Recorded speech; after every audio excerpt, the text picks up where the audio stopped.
प्रभुपदा जय प्रभुपदा प्रभुपाद प्रभुपाद प्रभुपाद जय जय प्रभुपाद।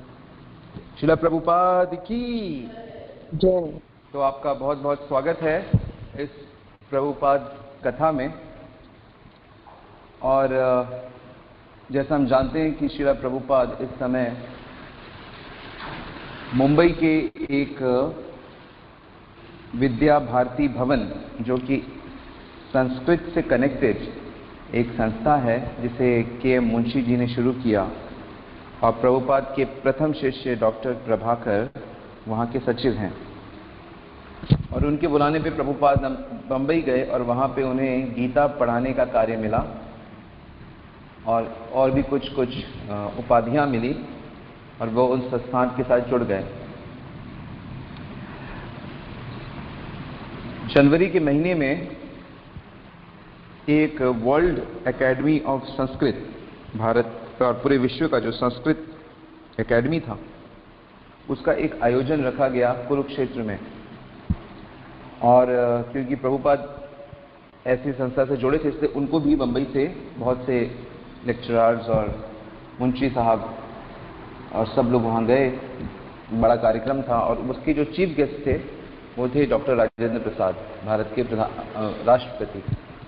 और वहाँ पे बहुत विवेचना हुई, क्योंकि कुरुक्षेत्र ऐसा स्थान है जहाँ पे 5000 साल पहले भगवान श्री कृष्ण ने अर्जुन को भगवद गीता सुनाई थी, और कृष्ण भक्ति के लिए बड़ा महत्वपूर्ण स्थान है।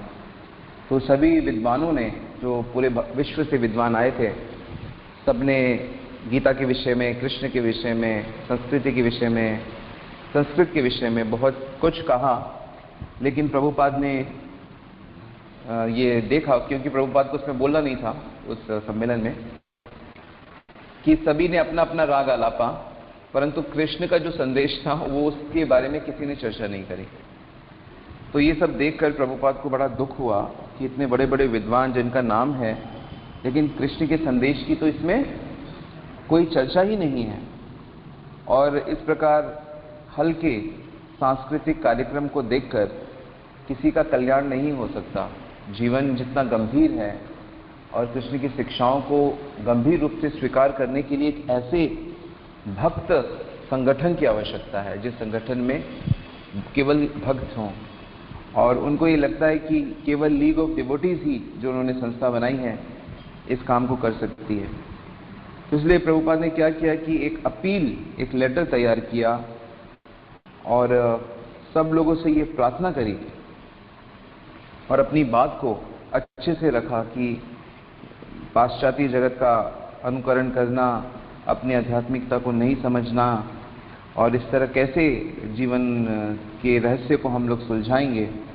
तो उसके लिए उन्होंने बैक टू गॉडेड मैगजीन के विषय में बताया और कहा कि ये मैगजीन कई भाषाओं में छपनी चाहिए, और इस मैगजीन को मैं पूरे विश्व में भेजूंगा। रशिया में 10,000 कॉपी भेजूंगा, अमेरिका में 10,000 कॉपी भेजूंगा, अफ्रीका में भेजूंगा 5,000। हर देश का नाम ले लेके प्रभुपाद ने एक लंबा चौड़ा अपील किया और लोगों से ये प्रार्थना करी कि वो उनकी संस्था के सदस्य बने, इस मैगजीन को स्वीकार करें, उसकी भी सदस्यता ग्रहण करें। और उन्होंने ये भी बात की कि वो लोगों को ट्रेन करेंगे, वो प्रेस खोलेंगे। इसके लिए उनको लगभग 3,000 रुपये हर महीने आवश्यकता है। तो उसका हेडक्वार्टर कहाँ पे बनाएंगे? बोला वृंदावन में बनाएंगे, क्योंकि वृंदावन भी कृष्ण की तरह बड़ा महत्वपूर्ण है। तो इस प्रकार फिर से बहुत लोगों को पत्र लिखा, लेकिन उसका हर बार की तरह वही परिणाम हुआ कि इसको कुछ खास सफलता नहीं मिली। फिर इन प्रभुपाद जी को ध्यान आया कि जो कानपुर शहर है, उस समय औद्योगिकी नाम से बहुत विख्यात था। बहुत सी फैक्ट्रियां, कारखाने वहाँ पे लगे थे। और प्रभुपाद जी पहले कानपुर भी जाते थे अपनी दवाइयों के सिलसिले में, तो वहाँ भी उन्होंने काफ़ी लोगों के साथ उनका परिचय हो गया था। इसलिए उन्होंने विचार किया कि वो कानपुर जाएंगे और वहाँ सब लोगों से मिलेंगे और उनसे अपील करेंगे कि वह आध्यात्मिक पुनर्जागरण में ऐसे संगठन की सहायता करें। तो प्रभुपाद कानपुर चले गए और उन्होंने अपनी संस्था को ज्वाइन करने के जो फॉर्म थे उन फार्मों को छापा और काफ़ी लेकर गए। तो वहाँ पे एक संस्था थी आनंदेश्वर सत्संग मंडल, तो उसके जो सचिव और लोग थे वो प्रभुपाद से परिचित थे, वो उनके अतिथि बने। तो वह संस्था उनके कार्यक्रम आयोजित करती रहती थी। कानपुर में एक बड़ा विख्यात गंगा के किनारे घाट है जिसको परमट घाट कहते हैं, और वहाँ काफ़ी अच्छा स्थान है। मुझे भी वहाँ स्नान करने का कई बार अवसर मिला है। तो वहाँ पे कई दिनों तक प्रभुपाद जी निरंतर प्रवचन करते रहते थे, नियमित व्याख्यान देते थे और सबसे अपील करते थे कि आप लोगों को भगवान ने इतना कुछ दिया है तो आप भगवान की सेवा में इसका प्रयोग करें।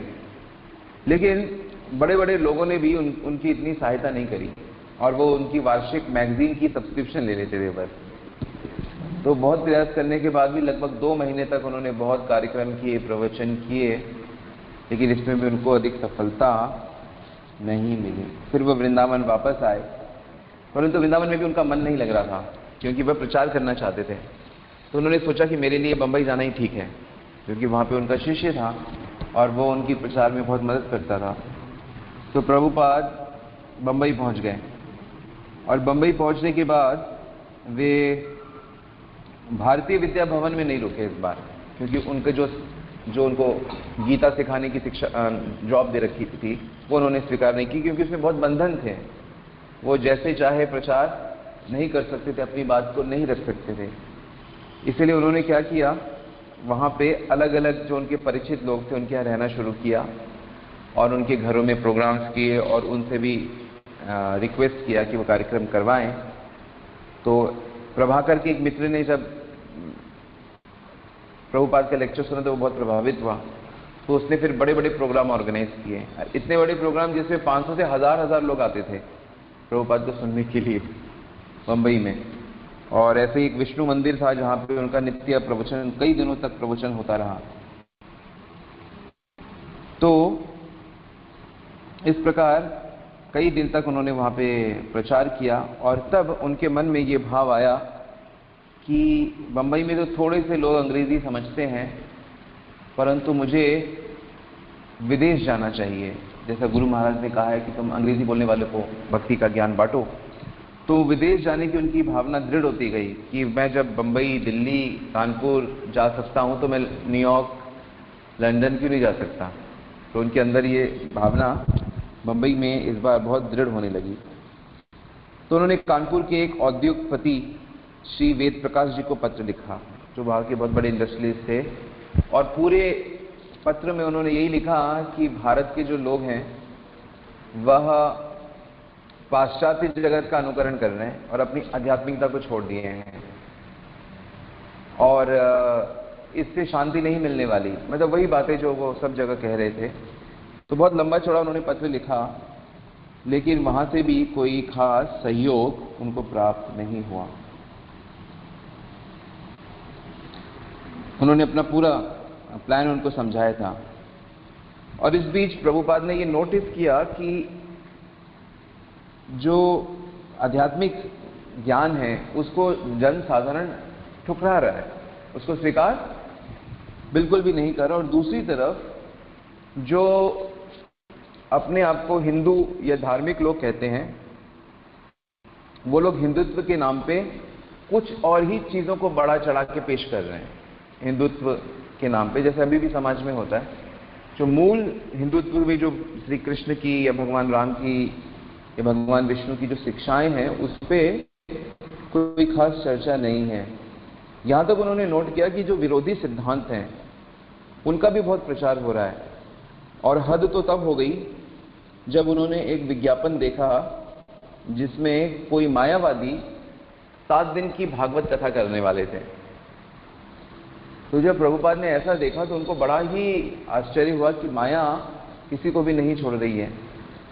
तो उन्होंने वहाँ के जो आयोजक थे, आयोजक का नाम था रतनशी जी, जो वहाँ के मेन आयोजक थे, उनको उन्होंने बहुत बड़ा पत्र लिखा। और उस पत्र में उन्होंने लिखा कि जो भागवत है वो भक्ति साहित्य का सर्वश्रेष्ठ ग्रंथ है और इसमें भगवान के साकार रूप की व्याख्या है और यह उन लोगों के लिए नहीं है जो भक्ति को नहीं करते हैं। तो कई तरह से उन्होंने समझाया और कहा कि इस तरह का जो कथा है वह केवल वैष्णव कर सकता है, तो आप वैष्णव जो भक्त हैं उनसे कथा करवाइए और मायावाद के सिद्धांत को भागवत के नाम पे प्रचार ना कराइए। और उसमें भी मायावादी यही बात कह रहे थे कि जो कृष्ण ने गंभीर लीलाएं करी हैं, रास लीला करी है, ये करी है, उसके लिए वो क्षमा मांगते हैं, मतलब इस तरह की बातें। तो प्रभुपाद ने जब ये सुना तो उन्होंने कहा ऐसा कुछ नहीं है, भगवान कृष्ण जो सुखदेव गोस्वामी जो लीला कह रहे हैं वो बिल्कुल सत्य लीलाएं हैं, परंतु उसके रहस्य को जानना पड़ेगा कि ये तो वो भगवान श्री कृष्ण की इमेज को अच्छा करने में लगे थे कि हिंदुत्व की रक्षा होगी, क्योंकि श्री कृष्ण की जो रास लीला है या चीर हरण लीला है, इन लीलाओं को लेके लोग बहुत बदनाम करते हैं। तो परंतु भागवत कथा तो होती रही, प्रभुपाद के पत्र का कोई खास प्रभाव पड़ा नहीं और बहुत से लोग जिन्होंने इस कथा को सुना वो भी धर्म के उसमें विभ्रम हो गए। तो कहने का अर्थ है कि वैसे तो लोग भौतिकता भोग में लगे रहते हैं, अधिकांश जनसाधारण तो भोग में लगे हैं, लेकिन भोग से ऊपर उठने के बाद अगर कोई आध्यात्मिकता करना चाहता है तो शुद्ध भक्ति का ज्ञान नहीं होने के कारण वो लोग निराकारवाद की तरफ आकर्षित हो जाते हैं, जो भी भौतिकता का ही एक अलग रूप है। तो उसके बाद जो उस बैरियर को पार करता है कि भगवान को निराकार न समझ के साकार वाली चीज को, तत्व को जब समझता है, तब जाके वो कृष्ण की शुद्ध भक्ति को प्राप्त करता है। जैसे हमने आज एक श्लोक पढ़ा था, बहुनाम जन्मना मन्ते ज्ञानवान माम प्रपद्यते वासुदेवम सर्वमति सा महात्मा सुदुर्लभा, कि बहुत बहुत जन्मों के बाद जो भगवान को निराकार मानते हैं वैसे ज्ञानी को ये ज्ञात होता है कि वासुदेव श्री कृष्ण ही परम सत्य हैं, वासुदेवम सर्वमति। और ऐसे जो लोग होते हैं, भक्त होते हैं, बड़े दुर्लभ होते हैं, सब महात्मा सुदुर्लभा। तो इसके बाद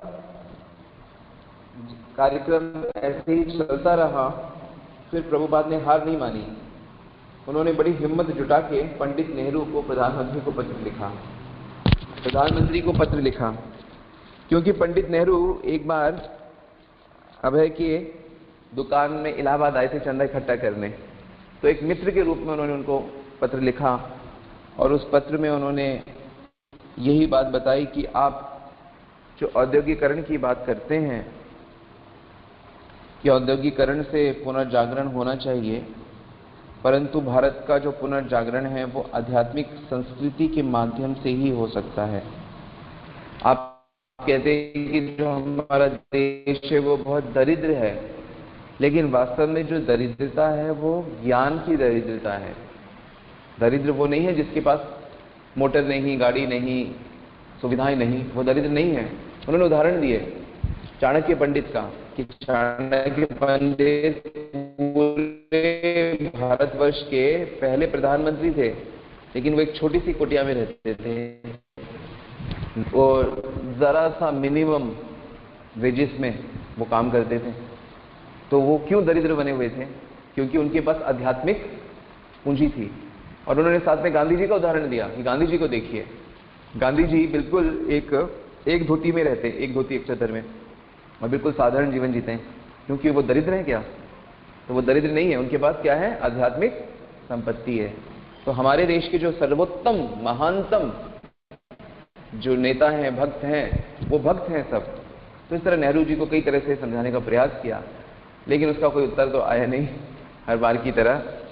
तो इस प्रकार उन्होंने और भी कई नेताओं को और इंडस्ट्रियलिस्ट को, बड़े बड़े उद्योगपतियों को अपने विचार के विषय में बताया और पत्राचार जारी रखा, और इस प्रकार उनका स्ट्रगल अभी भी जारी है। श्रील प्रभुपाद की। तो किसी का कोई प्रश्न? आपका प्रश्न था?